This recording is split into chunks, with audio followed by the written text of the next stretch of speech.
Desculpa, eu fiquei um pouquinho nervoso, não tinha tocado assim, tanta gente. Hoje eu queria contar um pouco para vocês do meu testemunho, da minha história. Para quem não sabe, eu não nasci cego, eu perdi a minha visão faz 4 anos, foi em 2010.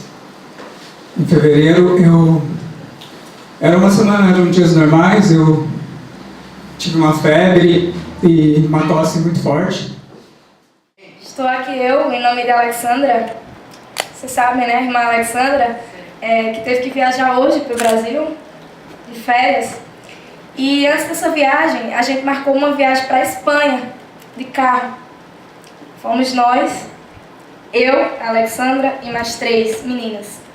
A pessoa que nos alugou o carro disse que estava tranquilo, realmente estava tudo tranquilo, estava tudo revisado o carro. Mas, na verdade, não estava. Quando saímos de Portugal, que pegamos uma única via, não tinha acostamento, não tinha nada, o carro começa a reduzir a velocidade e a perder força. E atrás da gente tinha um caminhão. E aí? Mas aí depois o carro normalizou, a gente conseguiu chegar em Salamanca, passamos um dia em Salamanca e no outro dia a gente tinha que viajar para Madrid. A viagem correu tranquila, o carro não deu problema. Porém, na volta, ele aprontou a mesma coisa, só que dessa vez ele fez pior. Ele faltou aceleração e freio. Isso, de novo, numa autovia. E aí, nessa ladeira, falta freio, na subida. Ela pisa no acelerador com tudo, não tem aceleração, o carro começa a voltar. E aí, a Alexandra começa a se desesperar. A gente veio de táxi, o carro teve que ser rebocado. Mas foi um milagre de Deus, porque o problema do carro era na correia dentada do carro. Eu não entendo de carro, sei que se tivesse quebrado, alguma coisa no motor poderia ter estourado. Tinha duas opções, ou o carro poderia ser carburizado, a gente ia morrer queimado, ou se ele torasse, ele poderia fazer com que o carro capotasse. Eu não entendo, sei que era as 2 saídas. A gente escapou por um milagre, foi um milagre. Porque eu não sei como foi que ela conseguiu parar aquele carro reduzindo marcha, porque não tinha condições você parar um carro reduzindo marcha, né?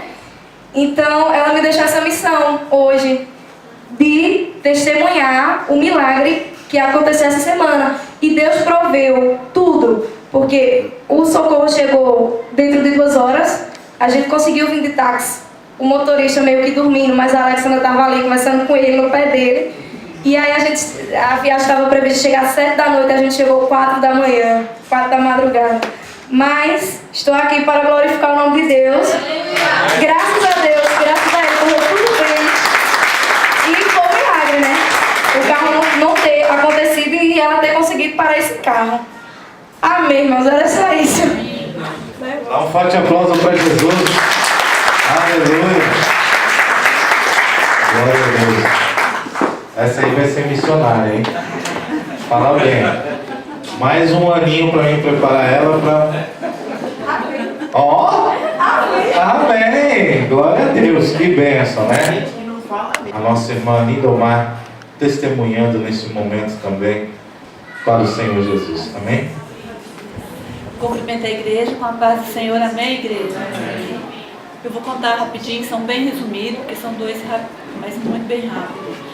Como alguns irmãos aqui já sabem, que eu vim para o Evangelho foi através de bruxaria, foi vítima de bruxaria, né?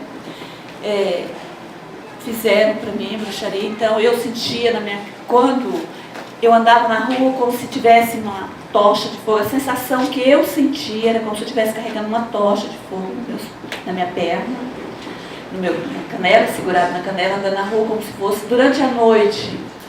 Eu não dormia, com choque que vinha, tocava no meu ouvido, outra hora era fogo que queimava o meu corpo, trocava de lugar instantaneamente, às vezes enchia minha barriga de gás instantaneamente, e era muita opressão que eu sentia muitas vezes durante a noite, durante o dia, sempre, constantemente com fogo ao meu lado. À noite eu não dormia, muitas vezes, para mim dormir, foi o pastor que eu procurei na época, uma igreja, que era o pastor Jean Porto, presidente dessa igreja na Figueira da Foz. Eu só dormia através de oração, tinha que ligar. Isso não foi só um mês, nem 2, 3, foram vários meses.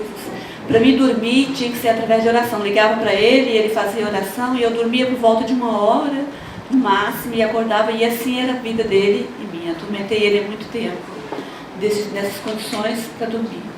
Depois disso, resumindo a história, então eu, buscando a Deus intensamente, eu às vezes à noite orava, à noite estava de joelho, amanhecia rouca de tanto orar.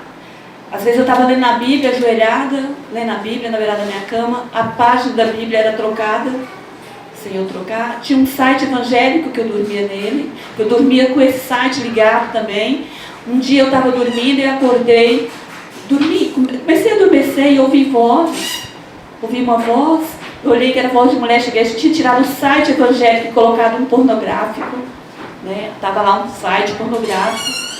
Então, eu que estou contando isso para os irmãos, porque é para os irmãos que muitas vezes nós viemos para a igreja brincando de ser crente, o diabo não brinca de ser diabo. Então, por isso é que eu estou contando isso. Depois disso, eu fui trabalhar numa casa, arranjei um emprego numa casa que também tinha muita opressão de espírito maligno nessa casa. A senhora era doente espiritual.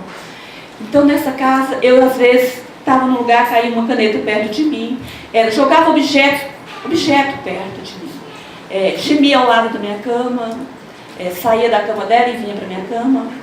Um dia ela passava mal muito durante a noite, o espírito mesmo maligno incorporando nela. E um dia eu disse para ela, durma com Deus, descansa em Deus. E a partir desse dia ela dormia e eu não. Aí o pastor Jamil já estava aqui nessa igreja, e eu contei a história para ele, e ele disse, olha, por isso também eu quero dizer, aproveitar o intervalo e dizer que muitas vezes a gente deixa de querer dizimar na igreja, porque fica pensando que o pastor faz isso, que o pastor faz aquilo.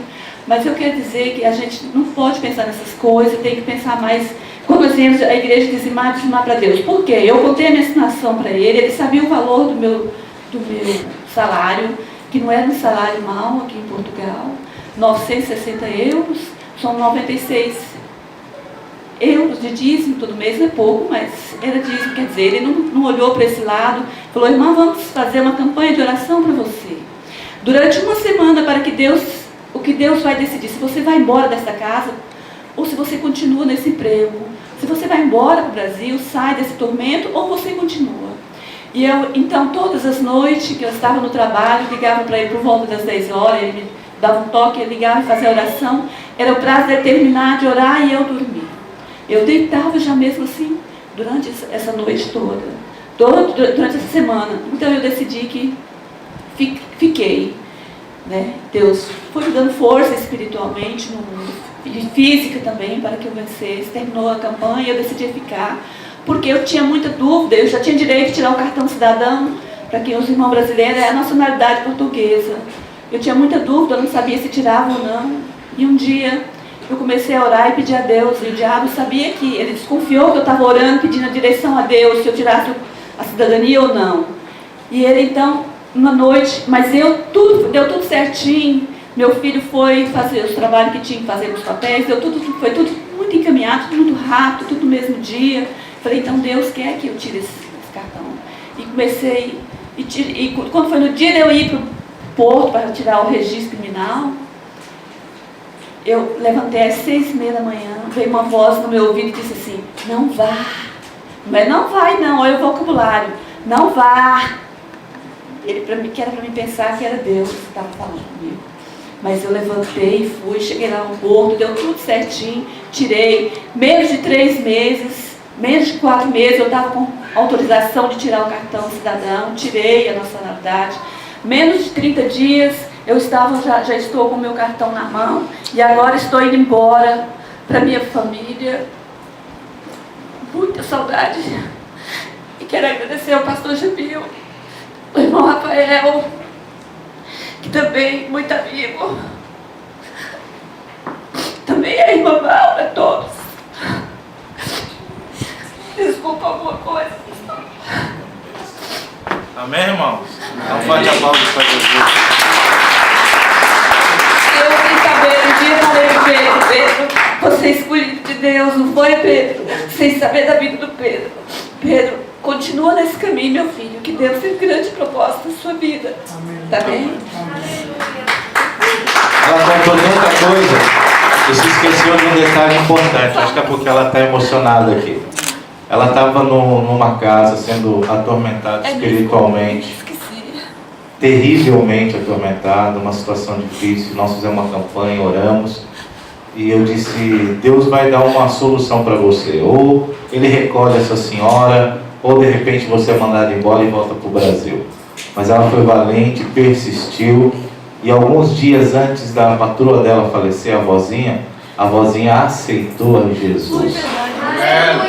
Mandou arrancar tudo o que vocês sabem de dentro da casa, que não agrada o Senhor. Mandou você a família, porque ela falavam, muitas vezes, eu trabalhei nessa casa 3 anos e 9 meses, e eu durante esses 3 anos tentando evangelizar a família, porque a filha é espírita, e eu tentando evangelizar, e ela sempre falava que aceitava, mas nunca aceitava. Quando eu falava que ia contar para a família dela e jogar as imagens fora, ela dizia que não fazia nada disso. Mas depois dessa campanha, ela aceitou Jesus, e depois foi para o hospital, porque ela adoeceu, ficou doente, e eu continuei no hospital, e lá no hospital, depois que ela morreu, vamos contar resumido, depois que ela morreu, então, vou contar o resto, tá, pastor? A filha virou para mim e disse assim: ô, dona Lindomar, eu enterro minha mãe na terra ou no jazigo? Eu falei assim: doutora, na terra, porque nós somos pó, do pó temos que voltar.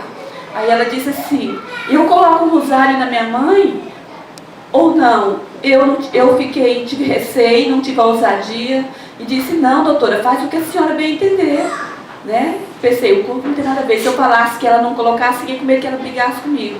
E eu disse: não, doutora, faz o que a senhora bem entender. E não, eu não deveria ter falado: isso tá bom. Aí enterrado ela, não, no dia, ela falou assim: então amanhã às 9 horas você vai lá na casa da minha mãe buscar um rosário. E para vir para a igreja tem uma escadaria, quem vem aqui por dentro sabe dessa escadaria. E eu vim subir naquela escadaria e o demônio na minha frente, gemendo como um pombo. E eu sem força nas minhas pernas, estava sem força para subir, não estava conseguindo subir, ele na minha frente. Subi, atravessei a rua e ele gemendo na minha frente igualzinho um pombo. Entrei na casa, irmãos, para pegar o rosário, a água pingava no meu corpo como se eu tivesse tomado banho naquela hora. Assim, muito mal, eu passando muito mal mesmo. Peguei o rosário, levei para casa, falei: Senhor, na estrada, Deus, se o Senhor estiver me castigando e sentindo que o maligno estava ali querendo inserir no meu corpo, eu: Senhor, se o Senhor está me castigando por isso, porque eu estou levando esse rosário, eu vou já chegar na minha casa, vou enviar uma mensagem para ela, que não coloque esse rosário, Deus.